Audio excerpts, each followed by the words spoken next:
മുനീർ ബാബു ഫൈസിയാണ്. അതും മുസ്ലിം ലീഗിൻ്റെ വിദേശത്തുള്ള സംഘടനയായ KMCC-യുടെ നേതാവ്.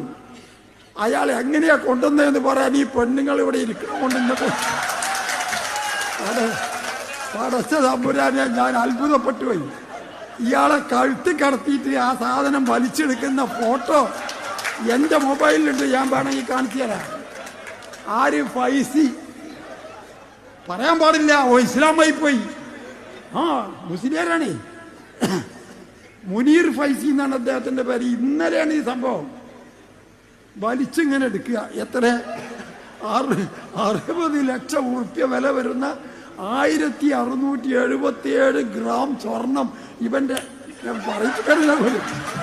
അപ്പം അതിൻ്റെ വലിപ്പം എന്താണ്? ഉരലാണത്. ഈ മാതിരി കള്ളന്മാരെ പിടിച്ചു പോലീസ് എന്നുള്ളതാണ് കുറ്റം.